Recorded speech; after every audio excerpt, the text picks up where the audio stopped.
We're an advocate for open data, and this is something that we are pushing on right across GM with the joint venture of DataGM, which some of you may have heard of. But what we also wanted was our own data observatory within Trafford. And so on the 25th of January this year, we actually launched Info Trafford, which actually looks very similar to the Rochdale stats and maps, to the Coventry, which I'm not sure what you actually call yours, but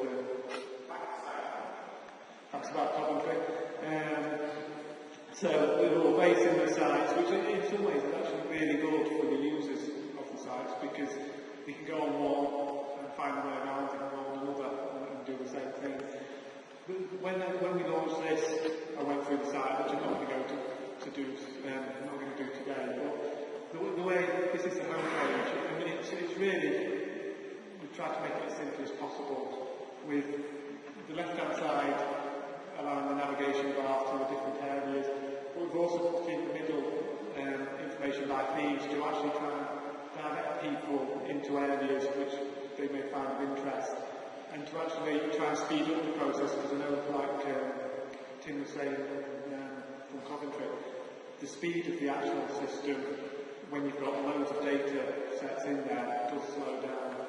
Even though we did launch this in a Wi-Fi on a Wi-Fi network in school, and it worked perfectly well, so it does actually work.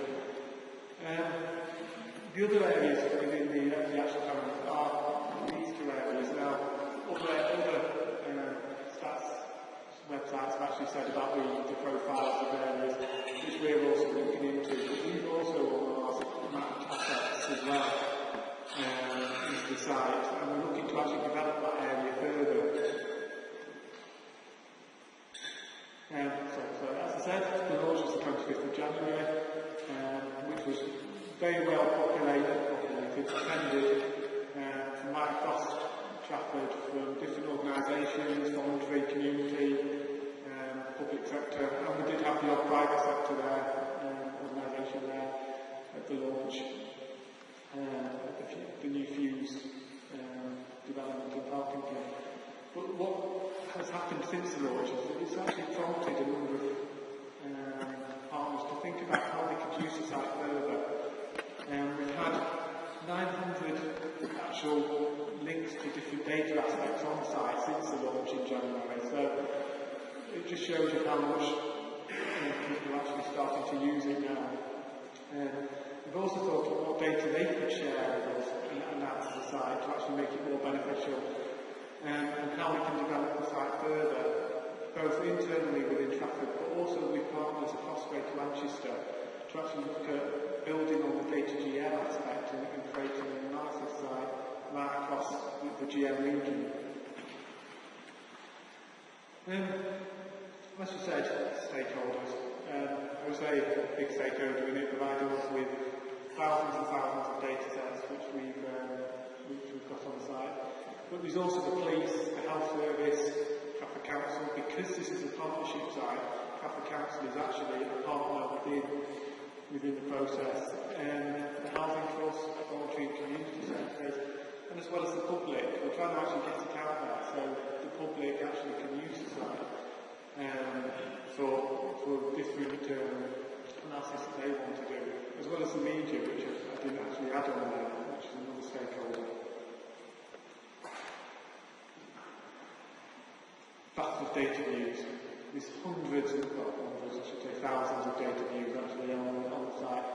What we're actually trying to do now, because of this raft of data that's in the site, is actually creating a popular data set, which I actually pulled this screenshot off before I actually added that one in, but at the top of the whole list, actually added the popular data views, and that includes stuff that we feel that might be more important to the public.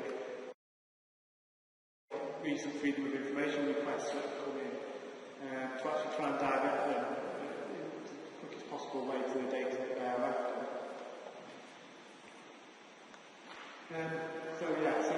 The audience is voluntary community, public media, council staff, which is our commissioners, especially councillors. And a key thing is chief exec.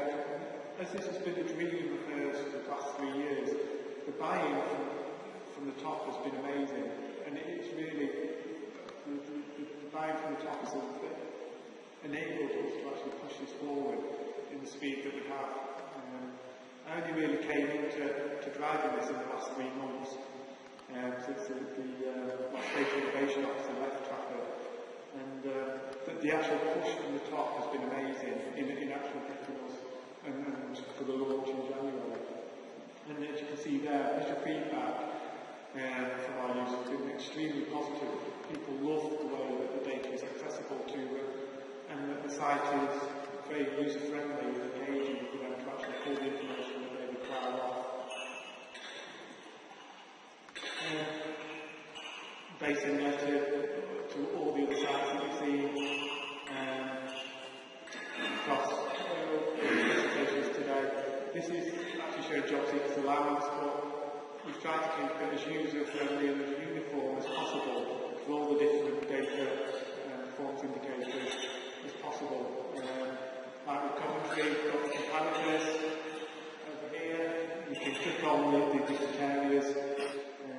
I did do what Coventry did and actually go to the website, taking screenshots to try and be safe. But what we've also got across here is like a timeline which you can actually play through the data. And I think Rochdale have got the same thing on there as if you want to actually see it working. This bit, I was just talking to Ian about this pie chart before. I still don't understand what that actually is there for, so we are actually getting rid of that off the site. So we can actually increase the size of this box and make it more friendly. You can actually also, even though this is just showing the thematic map, is actually put the background map in so you can actually focus in on individual areas. Because like with Coventry, we've got data at Ward, middle area, super area, lower super area, Borough-wide. And we're also looking at actually, because our services are split into different ways, Children's Services have got 3 multi-agency areas, north, west and south of Trafford.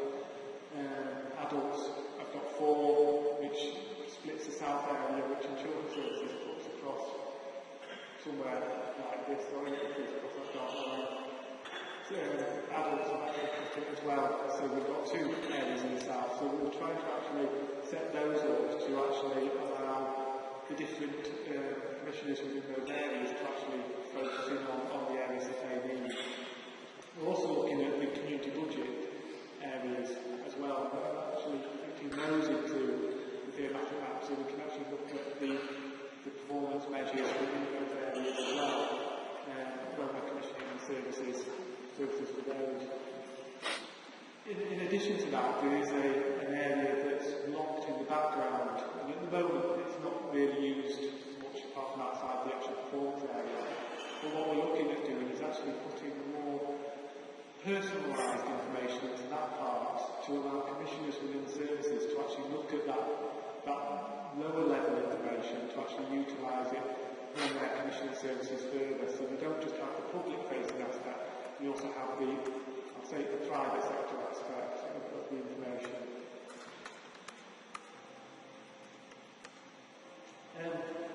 One thing that we've added into ours, and this is a chart that everyone seems to like in Trafford, and it's literally we've mapped all the trees, all the highway trees in Trafford have been mapped, and you can actually have the species and the numbers per district, and the councillors absolutely love this, so whenever they do presentation on it, we talk. But we've also mapped other things, schools, libraries, children's centres, transport bus stops. There's a number of different assets that we've mapped on the map. The only problem is at the moment is that this part of it actually sits on Google Maps, whereas the other part, the thematic side of it, sits on Ordnance Survey mapping. And one of our next jobs to do is actually draw this over to the other side, so we actually have the assets and the thematics on one map. because something that the commissioners are very interested in is actually looking at the performance information against the assets. For example, there's a proportion of carers within an area, and then overlaying the actual where GPs are situated. It's something that's important to them. So one of the next tasks is to actually draw the two sets of information together to actually make the information more usable for them. There's just a couple of slides here from the actual site to actually show you the different information used. This is a table that's with more information of the population, and as you can see, you can chart it, the report, you can actually download it to CSV, XML, and straight into Excel, so users can actually use the information in whichever way that they want to. There's an example of where starting to actually overlay assets onto the actual the map. This was the first one, and this is actually GP location, which we've actually put on there now to prove that it can actually be done. The other thing that is an issue at the moment is that when you hover over them, you're hovering over the thematic aspect, not the actual GP, so we just need to look at how we can actually build that in, so you can actually see the which GP you're actually looking at. This is basically the actual map we saw before. It's really just showing how you can actually highlight the areas, so users of the site can actually see, go into areas and actually see the proportion and compare them with other areas of the border. And there's successive country, the actual double maps, which is users find really useful when they're actually comparing two separate indicators. This one showed out work families against job seekers claimants, but we've also added on school information where school improvement surveys actually find this really useful in comparing reading against writing to actually compare areas. So instead of actually looking at schools information, you can actually compare areas of information to actually show where reading performance is actually better than writing and vice versa. So we can then start looking at what areas are actually undertaken to actually move or bring the actual performance closer together. That's just highlighting the same map and actually showing how you can click on one area and actually see the correlation and also the table within that area. So the benefits of actually using this sort of site, it's improved intelligently for commissioners to focus services in the right areas. It reduces the number of freedom of information requests, hopefully. We haven't actually done that bit of analysis yet, but we know it will, because what we'll be doing is directing people onto the site, rather than actually producing the information itself, we'll be saying go on the site. It provides a voluntary and community organisation with detailed information to bid for services, so we're actually, in a way, making the playing field a bit leveler. So they've got access to the information like council services and private sector organisations have. It provides Trafford residents with better information and informs them why we're actually doing what we're doing in their neighbourhoods. So it gives them the picture of what's going on. And again, we haven't fully done this analysis yet, but there's going to be cost savings in data management analysis because the site does what people in a way used to do. And I know that's a horrible thing to say that the system's actually going to take over what people are doing. But it frees us up to actually do more intense analysis using this information and digging deeper into the area. So it's not getting rid of people's jobs, it's just allowing us to actually focus on more intense analysis. The next thing that we're looking at as well is actually utilising the site for our jobs to needs assessment. And at the moment, this is literally a site, there's no link on it. But as we're looking at our journey data from 2015, this will be slowly populated and linked directly to the information. So you can actually use the site to actually do that, and then it'll be constantly updated.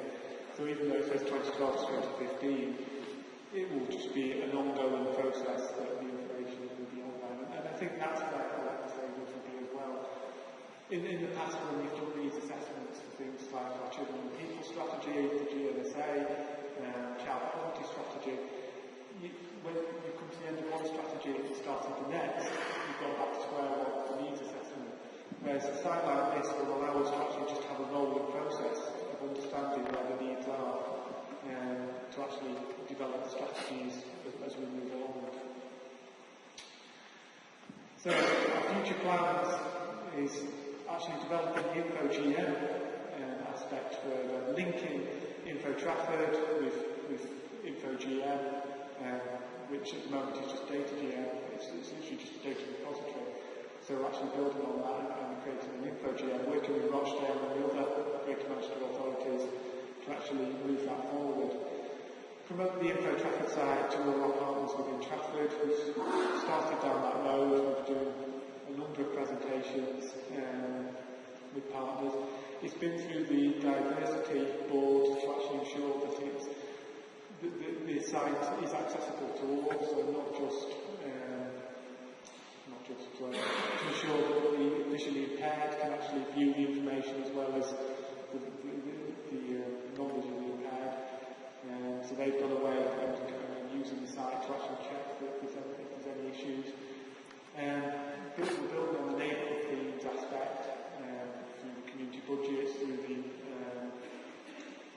the multi-agency areas within the different directorates, and we want to look at actually benchmarking what savings we're actually going to be making from this site. That's the end of the presentation. I did make a couple of